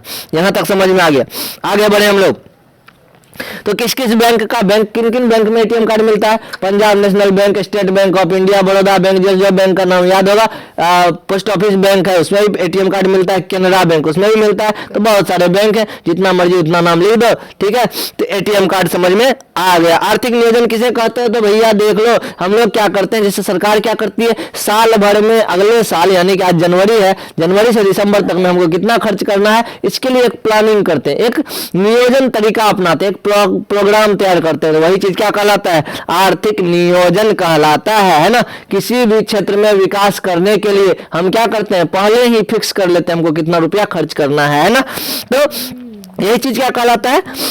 या फिर ये बोल दो, जैसे कृषि का क्षेत्र है, शिक्षा का क्षेत्र है, और क्या, सड़क निर्माण करवाना है, रेलवे निर्माण करवाना है, इसके अलावा वो कॉलेज का निर्माण करवाना है। तो अलग अलग क्षेत्र में कितना कितना रुपया हम साल भर में खर्च करेंगे, उसका एक मैप तैयार कर लिए, एक प्रीपेड प्लानिंग कर लिए, वही सर कहलाता है आर्थिक नियोजन कहलाता है, ठीक है। नियोजन का मुख्य उद्देश्य क्या है, तो सिंपल सा बात है, आर्थिक नियोजन हम लोग इसीलिए करते हैं ताकि हमारा विकास जो है कभी रुके नहीं, है ना, लगातार हम विकसित होते रहे, आगे बढ़ते रहे, और संसाधनों का सही तरीके से उपयोग कर सके। मेरे पास स्वेटर है ही है, तो ये पसंद आया खरीद लिए, फिर एक पसंद आया और अच्छा सा, वो कौन सा कहते हैं, भेड़ वाला, रुई वाला, वो भी खरीद लिए। अब 50 को खरीदते गए, इधर फेंकते जा रहे हैं, तो वो क्या हो गया, हम लोग संसाधन का नियोजन नहीं कर रहे हैं, बर्बाद हो रहा है। जितना जरूरत है उतना ही सामान खरीदे। कहने का मतलब इसलिए कह रहा है, पहले प्लानिंग करो, हमको आगे करना क्या है, एक साल में, 6 महीने में, या 1 महीने में, 1 सप्ताह में, या फिर ये 17 दिन में, जो 17 दिन तुम्हारे पास बचा हुआ एग्जाम का, क्या प्लानिंग करोगे उसके बारे में सोचो, ताकि एग्जाम बढ़िया जाना चाहिए, है ना। तो ये बात है, इसी चीज को हम लोग क्या कहते हैं, तुम लोग एग्जाम का तैयारी करोगे तो वो हो जाएगा परीक्षा का नियोजन।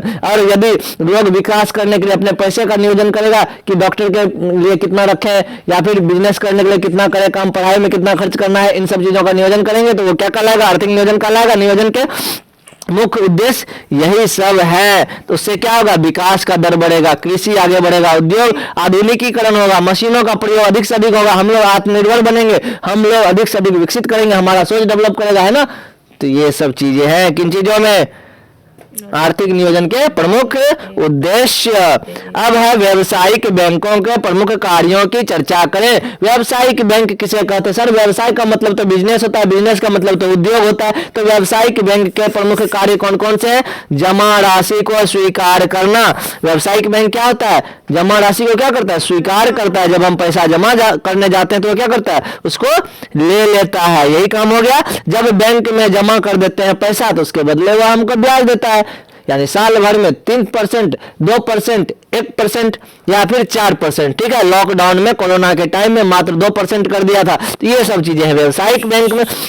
इतना ही नहीं, इसमें जो व्यावसायिक बैंक जो होता है हमें कर्ज भी देता है ना, कर्ज देता है भैया। कौन कौन सा कर्ज देता है, अल्पकालीन ऋण। कौन सा ऋण, अल्पकालीन ऋण, कुछ समय के लिए। नगद साख देता है, अधिविकर्ष, विनियम बिलों का भुगतान, ऋण, अग्रिम, ये XYZ जो भी होगा, गोली मारो, उतना याद रखने की जरूरत नहीं है। ऋण प्रदान करना, सर पहले हम लोग बैंक में पैसा जमा करते हैं, यदि हमको लोन उठाना रहता है, लोन उठाने का मतलब क्या हो गया, कर्ज लेना। और कर्ज कौन देती है, बैंक देती देती है। सोचो हम पैसा जमा करते हैं तो हमको 2% ब्याज देती है, 3% देती है, लेकिन जब हम बैंक से कर्ज लेते हैं तो हमसे वह 14% वसूलती है। सोचो बैंक कितना लूटता है। तो बहुत मजेदार है लूटने का सिस्टम, है ना।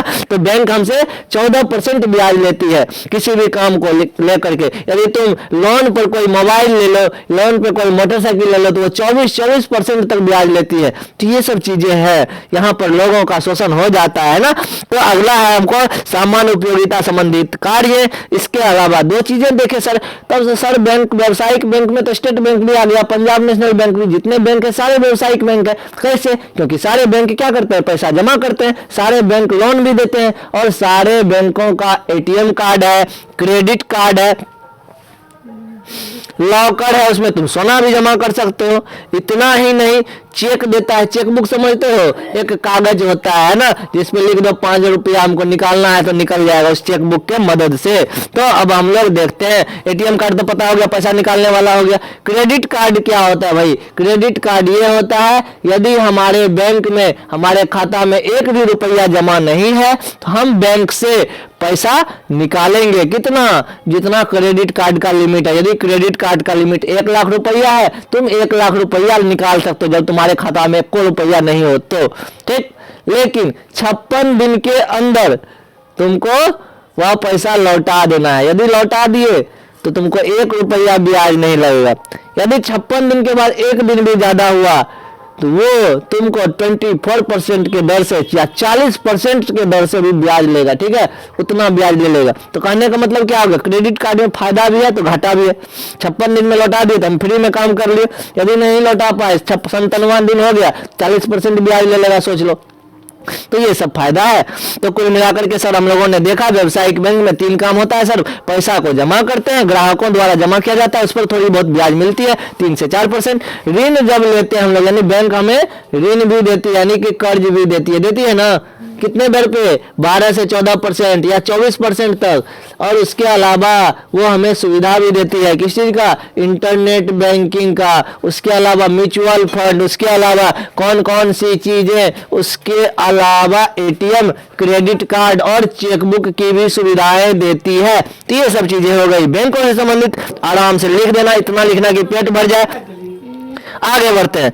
मुंबई हाई तेल उत्पादक क्षेत्र, कल परसों हम लोग पढ़े हुए थे कि यह जो है मुंबई महाराष्ट्र से लगभग 75 किलोमीटर समुद्र में क्या है, मुंबई हाई नामक एक जगह है, जहां से क्या 176 किलोमीटर दूर, कहां 176, याद आ गया 176 किलोमीटर। कितना? 176 किलोमीटर। कहां से? मुंबई से। किधर? पश्चिम में। सर पश्चिम में तो अरब सागर है, तो अरब सागर यानी कि समुद्र में 176 किलोमीटर दूर मुंबई से, वहां पर क्या है, तेल का कुआं है, जहां से तेल को निकाला जाता है, उसको शुद्ध किया जाता है, रिफाइन किया जाता है, फिर हम लोग उसको देश के अलग अलग क्षेत्रों में पहुंचाते हैं। तो मुंबई हाई के बारे में जान गए थोड़ा बहुत, है ना। मुंबई हाई के बारे में समझे ना, भारत का सबसे धनी तट है, पैसे वाला, यानी यहां से ज्यादा इनकम होता है। हरित क्रांति से क्या समझते हैं? सर हरा भरा तो फसल होता है, इसका मतलब फसल से संबंधित कोई बात है क्या? तो जरूर है ना। 1970 के दशक में, यानी कि 1960 से 1970 के बीच में, ठीक है ना, क्या हुआ था? हरित क्रांति हुआ था। किसके नेतृत्व में? किसके नेतृत्व में हरित क्रांति हुआ था भैया? बोल दो। MS स्वामीनाथन। किसके नेतृत्व में? MS स्वामीनाथन के नेतृत्व में हरित क्रांति हुआ था। इस हरित क्रांति में हुआ क्या था? 2-3 चीजों में परिवर्तन लाया गया था ताकि हमारा फसल का उपज जो है वो अधिक से अधिक हो। नंबर 1, खाद का प्रयोग किया गया, नंबर जिसको उर्वरक बोलते हैं। उसके बाद कीटनाशक दवाइयों का प्रयोग किया गया, हाइब्रिड बीज का प्रयोग किया गया, जिसको संकर नस्ल का बीज बोलते हैं। इसके साथ साथ नए मशीनों का प्रयोग किया गया। इसका प्रयोग पूरे देशों में हुआ, लेकिन सर क्या करें, मजबूरी बस अलग, चूंकि हमारे देश का प्राकृतिक स्थिति सही नहीं है, ठीक है। तो इसका फायदा किन किन राज्यों में पहुंचा था? हरियाणा में पहुंचा, पंजाब में पहुंचा और पश्चिमी उत्तर प्रदेश में। बाकी हर जगह फेल हो गया था। लेकिन इन 3 क्षेत्रों में, हरियाणा, पश्चिमी उत्तर प्रदेश और पंजाब में बहुत अत्यधिक मात्रा में गेहूं का उत्पादन हुआ था, है ना। तो हरित क्रांति में यही सब घटना हुआ था। इसके प्रमुख व्यक्ति कौन थे? MS स्वामीनाथन, ठीक है ना। तो इसी को हम लोग हरित क्रांति कहते हैं। इसमें सर मशीनों का उपयोग हुआ, तकनीकों का उपयोग हुआ, संकर नस्ल, हाइब्रिड नस्ल के बीजों का प्रयोग हुआ। इसके अलावा सर क्या हुआ? तो बता दे भाई। तो अधिक से अधिक उपज हुआ इसके परिणाम स्वरूप, ठीक है। तो कहानी यही खत्म हो जाती है। तो लिख देना पॉइंट वाइज। आगे बढ़ते हैं। नई औद्योगिक नीति के प्रमुख बिंदुओं पर उल्लेख करें। सीधी सी बात है, नई औद्योगिक नीति। तो भैया उद्योग लगाने में पहले प्रॉब्लम था, इसलिए लाया नई औद्योगिक नीति। तो सिंपल सा तरीका है सर, नंबर 1 लिखेंगे, उद्योग लगाने के लिए जो प्रमुख क्राइटेरिया है, प्रमुख प्रक्रिया है, उस प्रक्रिया को क्या करना, आसान बना देना। हाफी नहीं लेना, ठीक है ना, नींद लेने की आवश्यकता नहीं है, ध्यान से सुनो, ठीक। नई औद्योगिक क्रांति के लिए क्या क्या नियम लाया गया। नंबर 1, उद्योग लगाने की जो प्रक्रिया है, प्रोसेस है, उसको आसान बनाना। पहला काम तो यही था। उसके अलावा जो पुराने उद्योग है उसको फिर से चालू किया जाना। जैसे कि बिहार देख लो, बिहार में क्या था भैया, जो बहुत सारा चीनी मिल बंद हो गया था, तो कुछ चीनी मिलों को फिर से चलाया जाना शुरू हो गया। इसके अलावा सरकार के द्वारा नए नए उद्योगों को स्थापित करना। नई औद्योगिक नीति के तहत क्या नियम लाया गया, सरकार के द्वारा नए नए उद्योगों को फिर से स्थापित करना। इसके अलावा विदेशी कंपनियों को यहाँ पर फैक्ट्री लगाने के लिए क्या करना, अनुमति देना। उसके बाद कर मुक्त निवेश करना। क्या चीज, कर मुक्त निवेश करना। यदि तुम 50 करोड़ खर्च कर रहे हो यहाँ पर, सरकार तुमसे 1 करोड़ टैक्स लेती थी। अब सरकार क्या बोला, भैया आप कंपनी खड़ा कीजिए, आपसे हम अभी टैक्स नहीं लेंगे, ठीक है ना, आप जो कमाइएगा ना उससे हम टैक्स लेंगे। तो उस कंडीशन में लोग कर लेगा, नहीं तो पहले उसको पैसा देना पड़ता था टैक्स। तो टैक्स में छूट देना, किसके द्वारा, सरकार के द्वारा। कृषि आधारित उद्योगों को लगाने पर बल देना। चूंकि बिहार जैसा राज्य, यहाँ पर अधिक से अधिक फसल का उत्पादन होता है, लगभग 84% के आसपास कृषि लोग यानी खेती गृहस्थी की जाती है। इसीलिए सरकार ने यहाँ क्या बल दिया कि यहाँ पर कृषि आधारित उद्योग यानी जैसे कि ब्रेड बनाने वाला, उसके बाद जैसे कि पाव रोटी बनाने वाला, बिस्किट बनाने वाला फैक्ट्री हो तो वो ज्यादा मजेदार है ना। उसके बाद बोरा बनाने वाला, तो ऐसा चीज जो फसल से यानी कि खेतों से मिल जाए कच्चा माल, और उसका फैक्ट्री बनाने पर सरकार जोर दे रही है। देख लो अभी अभी क्या हो गया, अब जो है ना स्कूल में, ठीक है ना, लड़कियां मास्क जो पहनेगी वो, और इतना ही नहीं, स्कूल में फ्री में मास्क मिल रहा होगा तुमको। वो मास्क कहां से आया भैया, तो जीविका दीदी को सरकार ने आदेश दिया है मास्क बनाने के लिए, ठीक है। तो कहने का मतलब जीविका दीदी को इनकम हो जाएगा, ठीक है। इतना ही नहीं, एक बहुत बड़ा न्यूज है कि जो है आजकल जो लड़कियों को स्कूल में ड्रेस मिलता था, ड्रेस के लिए पैसा मिलता था, अब वो पैसा बच्चों को नहीं मिलेगा, ठीक है ना। स्कूल में आएंगी जीविका दीदी फीता और टेप लेकर के, प्रत्येक लड़की का नाप लेगी और उसके बाद कपड़ा उसका सिलेगी और जीविका दीदी ही उसको कपड़ा देंगी, ठीक है, और उसके बदले सरकार उसको पैसा देंगी। तो कहने का मतलब क्या हो गया, पहले बच्चों को फायदा होता था, अब डायरेक्ट जीविका दीदी को फायदा होगा, उसके बाद बच्चों को ड्रेस भी मिल जाएगा, बच्चों को पैसा नहीं मिलेगा। तो ये नई योजना सरकार लाई है ताकि स्कूल ड्रेस अब डायरेक्ट बच्चों को नहीं मिलने वाला, उद्योग रोजगार भी मिल गया लोगों को। तो ये सब नई औद्योगिक नीति के तहत आ गया, तो तुम लोग लिख सकते हो, है ना। अब आते हैं वन विनाश के 2 प्रमुख कारण पर उल्लेख कीजिए। तो वन विनाश का प्रमुख कारण सबसे बढ़िया उदाहरण है सर, ये हम दो हमारे 2, हम 2 हमारे 6, हम 2 हमारे 8, जनसंख्या वृद्धि। सिंपल सा बात है सर, ऐसे तो याद हो गया वन विनाश। आदमी बढ़ेगा तो घर बनाने के लिए जमीन खरीदेगा, जमीन खरीदेगा तो वन खत्म करेगा। उसके अलावा आवश्यकता बढ़ रही है, संसाधन की आवश्यकता जरूरत से ज्यादा बढ़ रहा है, तो लोग नए नए फैक्ट्रियों का निर्माण करते हैं। फैक्ट्री कहाँ बनेगा, जगह नहीं है, तो उसके लिए जंगलों को काटा जा रहा है। तो कहने का मतलब वन विनाश का प्रमुख 2 कारण पता चल गया है। इसके अलावा सर अधिक से अधिक चराते हैं पशुओं को, पशु चारण अधिक से अधिक होता है तो उससे भी वनों का विनाश होता है। तीसरा कारण सर क्या हो गया, तेज भारी आंधी बाढ़ आने के कारण इन सब चीजों से भी वन विनाश होता है। जहां खनन कार्य होता है, कोयला का खनन होता है, उस कंडीशन में भी वनों का विनाश हो जाता है। तो ये सब चीजें उदाहरण दे सकते हैं वन विनाश में। कोयला के 4 प्रकारों का नाम लिखिए, तो बहुत ही आसान है। कोयला के 4 प्रकार कौन कौन सा बता दो कमेंट में। एंथ्रेसाइट, बिटुमिनस, लिग्नाइट और पीट। सबसे बढ़िया कोयला का प्रकार कौन सा है, एंथ्रेसाइट है, ठीक है। कोयला के प्रमुख 4 प्रकार, देखो कोई भूसकोल बच्चा नहीं होता, इसीलिए तुम लोग मेहनत से पढ़ो, थोड़ा सा ध्यान दोगे तो अच्छे नंबर आएंगे एग्जाम में, ठीक है ना। तो कोयला के प्रमुख 4 प्रकार कौन कौन सा, एंथ्रेसाइट, बिटुमिनस, लिग्नाइट और पीट होता है, ठीक है। अब यहाँ पर हम लोग 1 सेकंड का ब्रेक लेते हैं, इसके बाद फिर से मिलते हैं 2 मिनट बाद। ब्रेक के बाद आप लोगों का बहुत बहुत स्वागत है। हम लोग देख रहे हैं यहाँ कोयला के 4 प्रकार देखे कौन कौन सा, एंथ्रेसाइट, बिटुमिनस, लिग्नाइट और पीठ एकदम ध्यान में रखना है। इसके अलावा हम लोगों ने देखा था पिछले लेक्चर में परमाणु शक्ति किन किन खनिजों से प्राप्त की जाती है। तो सिंपल सा बात है sir, ilmenite, vanadium, antimony, graphite, uranium, monazite. Sir 4 को याद रहेगा, एंटीमनी, ग्रेफाइट भी याद रहेगा, यूरेनियम भी याद रहेगा, मोनोजाइट भी याद रहेगा, कोई दिक्कत नहीं, इतना भी काफी है। आगे बढ़ते हैं। गेहूं के उत्पादन, क्या है प्रश्न भैया? गेहूं उत्पादन हेतु मुख्य भौगोलिक दशाओं का वर्णन करते हुए भारत के गेहूं उत्पादक क्षेत्रों का नाम लिखिए। सर अभी अभी बता रहे थे कुछ देर पहले, पंजाब, हरियाणा और पश्चिमी उत्तर प्रदेश। तो 3 तो याद ही रहेगा सर। बिहार में भी गेहूं का उत्पादन अच्छा ही होता है ना, गुजरात में भी होता है, महाराष्ट्र में भी होता है, राजस्थान में भी होता है। एक्स्ट्रा भी हो गया, उधर 3 बताए थे, पंजाब, हरियाणा और मध्य प्रदेश, ठीक है, उत्तर प्रदेश। ये सब चीजों में गेहूं का मुख्य रूप से उत्पादन किया जाता है। तो कहानी कुल मिलाकर के क्या होनी चाहिए? तो कहानी है गेहूं के उत्पादन के लिए कैसी मिट्टी होनी चाहिए? दोमट मिट्टी होनी चाहिए। कैसा मिट्टी? दोमट मिट्टी होना चाहिए, ठीक है। तो जैसा कि हमारे पास प्रश्न क्या है, गेहूं के उत्पादन के लिए भौगोलिक दशा, यानी कि सर किस प्रकार की मिट्टी होगी? तो यह मिट्टी जो होगी क्या होगी? दोमट मिट्टी होगी, यानी ना तो उसमें पूरा का पूरा चिकनी मिट्टी, ना ही बलुआही मिट्टी, यानी दोनों मिक्सअप होगा। तो कहानी यहाँ खत्म हो गया।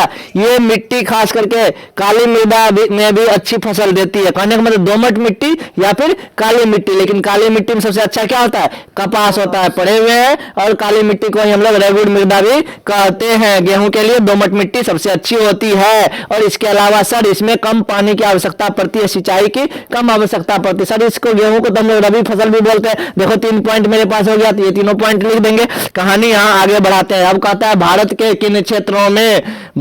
किन क्षेत्रों में गेहूं उपजाया जाता है? तो हम लोग पहले से जानते थे, पंजाब, हरियाणा, उसके अलावा उत्तर प्रदेश, मध्य प्रदेश, बिहार, ठीक है। तो इन सब राज्यों का नाम ले लेंगे, हमारा कहानी खत्म हो जाएगा। होशियार हो गए तुम लोग, तो भारत का एक मैप बना करके दिखा सकते हो, तो इंटेलिजेंट और अच्छे से बन जाओगे। पंजाब कहाँ है, हरियाणा कहाँ है, एक बार मैप देख लेना, मैप से क्लियर हो जाएगा। क्योंकि हमारे पास यह मैप है नहीं तो हम क्लियर कर देते, ठीक है। अब कह रहा है प्रश्न, भारत का मानचित्र बनाइए। तो भारत का एक मानचित्र बना लो सुंदर सा, उसमें निम्नलिखित चिन्हों को, यानी कि जो जो नाम दिया गया है वह कहाँ कहाँ है वो दिखाना है। तो सबसे पहले क्या करो बुआ, मैप को खोल लेना, ठीक है। सबसे पहले हम बता देते, बोकारो तुमको झारखंड में है, तो बिहार के नीचे झारखंड है, ठीक है ना। भारत का जब नक्शा खोलोगे तो बिहार के नीचे झारखंड है। तो एक अंदाजा से पॉइंट बना करके बोकारो दिखा देना, ठीक है। पॉइंट में दिखा देना बोकारो, उसके बगल में लिख देना झारखंड, हो जाएगा। और उसके बाद भरतपुर है। भरतपुर कहाँ पर है भाई? तो भरतपुर तुमको तमिलनाडु में है। तो निचला हिस्सा, नक्शा देख लो, नक्शा का, भारत के नक्शा का सबसे निचला हिस्सा में तमिलनाडु होता है। तो तमिलनाडु में डॉट देकर के तमिलनाडु लिख देंगे, भरतपुर लिखोगे ब्रैकेट में तमिलनाडु, ठीक है। बोकारो लिखेंगे झारखंड के पास, और वहां पर ब्रैकेट में क्या दे देंगे? बोकारो लिख करके ब्रैकेट में झारखंड दे देंगे। उसके बाद देख ले राजस्थान में क्या है? भद्रावती, ठीक है। भद्रावती कहाँ है? राजस्थान में। ये कहाँ है सर? ये जो गुजरात जहां पर है उसके ऊपर राजस्थान है, उसके ऊपर हरियाणा है, उसके बगल में पंजाब है, ठीक है। तो ये चीजें, तो कहने का मतलब भद्रावती कहाँ मिल जाएगा हमको? ये मिल जाएगा राजस्थान में। उसके बाद सर कर्नाटक, तो तमिलनाडु के बगल में है केरला, किधर? पश्चिम साइड से, भारत के नक्शा में देखो निचले साइड में, ठीक है ना। केरल के ऊपर में कर्नाटक है, तो कर्नाटक में ही क्या है? कर्नाटक में सलेम है। तो हम लोगों ने यहाँ देखा सर बोकारो झारखंड में है, भरतपुर सर तमिलनाडु में है, भद्रावती कहाँ पर है? राजस्थान में है, उसके बाद सलेम कहाँ पर है? कर्नाटक में। चारों का जगह बता दिए, क्लियर हो गया। और मैप बना करके एक बार हमको दिखाना कैसा बनता है तुम लोगों का आंसर। भूकंप क्या है? भूकंप के बारे में हम लोग जाने। सर जो है धरती के अंदर बहुत सारे प्लेटें हैं, प्लेटें जब आपस में टकराती है, या तो एक दूसरे से दूर हटती है या फिर एक दूसरे के नजदीक आती है, उसके कारण उस प्लेटों में क्या होता है? कंपन होता है, और उसी को हम लोग क्या कहते हैं? भूकंप कहते हैं। इसके किन्हीं बचाव के किन्हीं 2 उपाय को लिखें। नंबर 1 उपाय क्या हो जाएगा? जैसे ही भूकंप आया तो किसी लकड़ी के सामान के नीचे घुस जाओ, है ना, या फिर खुले मैदान में चले जाओ। तो 2 उपाय तो हमने ऐसे बता दिया भूकंप से बचने का, है कि नहीं। तो भूकंप से बचने के 2 उपाय तो यहाँ पर निम्नलिखित रूप से हो ही गए। और इसके अलावा हम लोगों को भूकंप से बचने के लिए भूकंप रोधी मकान बनाना चाहिए, ताकि हमारा मकान भूकंप के कारण ढह नहीं जाए। समझ में आया कुछ? और इसके अलावा क्या करना चाहिए? भूकंप भूकंप से बचने के लिए हमारे पास एक ऐसी तकनीक होना चाहिए कि हमको भूकंप आने से 2 मिनट 10 मिनट पहले सूचना मिल जाए कि भूकंप आ सकता है, ताकि हम लोग अपने अपने सुरक्षित स्थानों पर जा सके। तो कहानी यही खत्म होती है। इसके बाद होता है बाढ़ से होने वाली हानियां, ठीक है ना। तो सिंपल सा बात है बुआ, जब अचानक बांध टूट जाएगा और बाढ़ आ जाता है तो गांव में या घर में क्या होता है, अचानक पानी बढ़ जाता है। पहले आया कहां तक, ठेंगना तक, उसके बाद कमर तक पूरा भर जाता है। तो यानी जो हमारा आवश्यक वस्तुएं होती है उसको हम बचा नहीं पाते, खुद को बचाने का प्रयास करते हैं, जिसके कारण हमारा अनाज सड़ जाता है, बहुत सारे जीव जंतु मारे जाते हैं, बहुत सारे लोगों का नुकसान हो जाता है, फसल बर्बाद हो जाता है। पूछ रहा है बाढ़ से होने वाली हानियों पर चर्चा करें। तो यहाँ पर इसके अलावा उपजाऊ मृदा भी मेरा बह जाता है, मिट्टी ऊपर का तो बह ही जाएगा बाढ़ के साथ, पेड़ पौधा गया, जीव जंतु मर गया। और इसके अलावा इस महामारी फैल जाता है, हैजा, मलेरिया, डेंगू, कौन कौन सा बीमारी, चेचक बीमारी बढ़ जाता है, ठीक है। क्योंकि जब सड़ जाता है सारा चीज, जो मरने के बाद जो है, या फिर गंदा पानी जब जमा रहता है तो उससे अनेक प्रकार की बीमारियां फैलती है, सड़क टूट जाता है, उसके बाद रेल मार्ग टूट जाता है, हानि ही हानि। इसके अलावा मोबाइल का नेटवर्क भी काम नहीं करता है, नेटवर्क काम नहीं करता है तो हम लोग सैटेलाइट फोन, हेम रेडियो, उसके बाद रेडियो का उपयोग करते हैं, है कि नहीं। तो इन चीजों का उपयोग करके हम लोग तत्काल काम चलाते हैं, लेकिन नेटवर्क सारा और सब मोबाइल का कंपनी का जैसे एयरटेल हुआ, बीएसएनएल हुआ, सारे खराब हो जाते हैं। अब आया उपग्रह संचार क्या है, क्या चीज है, उपग्रह संचार क्या है। तो उपग्रह के प्रयोग से जब हम लोग क्या करते हैं, एक दूसरे से बातचीत करते हैं, तो उसी को हम लोग क्या कहते हैं, उपग्रह संचार कहते हैं। दूसरा उदाहरण बता दीजिए सर, कैसे समझेंगे। सिंपल सी बात है, अपनी बातों को एक व्यक्ति से दूसरे व्यक्ति तक पहुंचाना, किसके मदद से, उपग्रह के मदद से, सैटेलाइट के मदद से। उसी को हम लोग क्या कहते हैं, उसी को हम लोग कहते हैं उपग्रह संचार। यहां तक कोई दिक्कत नहीं है, क्लियर है। और इसके अलावा क्या करते हैं, हम लोग अपने संदेश को भेजते हैं। तो कैसे समझेंगे सर, तो हम लोग ईमेल भेजते हैं। क्या करते हैं, ईमेल भेज करके, तो घर बैठे यहाँ पर एक फोटो खींचते हैं, उस फोटो को दूसरे आदमी के मोबाइल में भेज देते हैं, ईमेल के द्वारा, व्हाट्सएप के द्वारा। ये कैसे होता है, ये सब उपग्रह संचार के ही माध्यम से पॉसिबल है। इतना ही नहीं, हमारा टेलीविजन, टीवी जो चलता है, एंटीना को हम लोग घुमाते हैं, तब देखते हैं टीवी पकड़ता है, कैसे, तो वो सैटेलाइट से कनेक्ट रहता है। तो ये भी क्या हो गया, उपग्रह संचार हो गया। एक चैनल होगा जो अपने ऑफिस में अपने प्रोग्राम को चलाता है, अपने न्यूज चैनल को, अपने टीवी को चलाता है, ठीक है, रिप्ले करता है, टेलीकास्ट करता है, वह हमारे घर में दिखता है, किसके मदद से, उसी सैटेलाइट के मदद से। एक नंबर वो हो गया। रेडियो प्रसारण, सोचो रेडियो इतना छोटा होता है, घर में बजाते हैं रेडियो, न्यूज देना शुरू कर देता है, तो ये क्या कहलाया, ये भी सैटेलाइट के ही मदद से। इसके अलावा कौन कौन सा चीज, मोबाइल फोन भी बोल दो, वो भी चलेगा। मोबाइल फोन कैसे बात होती है भैया, हम लोग मोबाइल से रिंग करते हैं, यहाँ से नेटवर्क किसके पास जाता है, नजदीकी टावर में, उस नजदीकी टावर से कहाँ, सैटेलाइट, सैटेलाइट से फिर कहाँ, जहाँ फोन कर रहे हैं उसके नजदीकी टावर में, उस टावर से फिर उस फोन पर। तो सोचो कहाँ कहाँ से फ्रीक्वेंसी कहाँ जाता है, और ये सब टेक्नोलॉजी का उपयोग करते हैं। यही चीज तो कहलाता है उपग्रह संचार। समझ में आया कहानी। आगे बढ़ते हैं, प्राकृतिक आपदा या मानव जनित आपदा में अंतर स्पष्ट करें। सर, प्रकृति के द्वारा जो आपदा होती है, यानी कि खुद ब खुद प्रकृति के द्वारा जब कोई घटना घटता है तो उसको हम लोग क्या कहते हैं, प्राकृतिक आपदा कहते हैं। सर, जैसे भूकंप देखिए खुद ब खुद होता है, प्लेटों के बीच कंपन होती है। तो ये खाने वाला प्लेट नहीं है, नाश्ता करने वाला प्लेट, ये धरती के अंदर बड़े बड़े चट्टानों का टुकड़ा होता है, जिसको हम लोग भूगर्भीय प्लेट बोलते हैं, और उसके कंपन के कारण भूकंप आती है। बाढ़ देख लो अपने आप आता है, बांध टूट जाता है। तो ये सब चीजें, सुनामी समुद्र के अंदर भूकंप आता है तो सुनामी कहलाता है। सूखा, जहां पर पानी की कमी हो जाती है तो सूखा वाला क्षेत्र कहलाता है। भूस्खलन, अधिक वर्षा होने के कारण क्या होता है, बड़े बड़े चट्टान अपने जगह से खिसक जाते हैं तो वो भूस्खलन कहलाता है। इसके अलावा क्या हो गया, चक्रवात, जब हवाएं घूम घूम करके बहती है तो क्या कहलाता है, चक्रवात कहलाता है। तो ये सारे सारे प्राकृतिक आपदा है। दूसरा पॉइंट लोगे मानव निर्मित संसाधन का, मानव निर्मित आपदा का। तो सर, मानव के द्वारा जो आपदा आती है उसको क्या कहते हैं,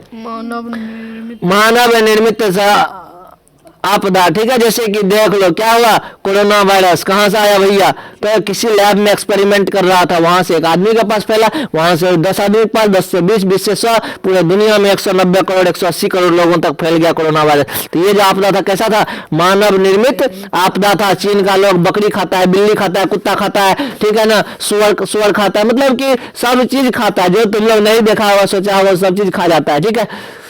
तो ऐसा कोई जानवर नहीं होगा जिसको जानवर नहीं खाता होगा। तो कहने का मतलब क्या है, उससे अनेक प्रकार की बीमारियां होती है और वो जो हानि पहुंचाता है वही तो कहलाया मानव जनित आपदा। जैसे कि महामारी, कौन सा महामारी, कोरोना महामारी फैला था ना, ये सब इसी कारण। उसके बाद और था हंता वायरस आया था बीच में। हंता वायरस। तो कहने का मतलब रंग बिरंग के पोलियो, ये सब भी महामारी है, मानव के द्वारा जनित।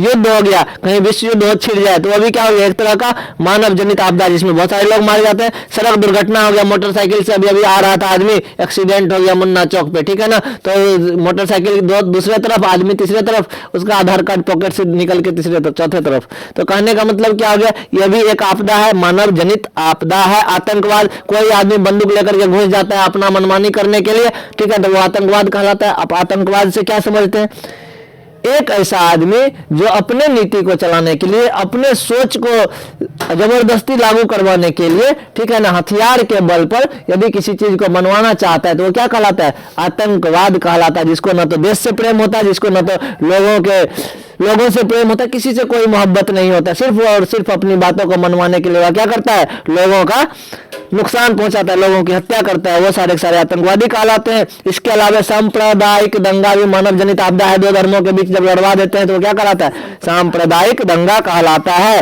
ठीक है।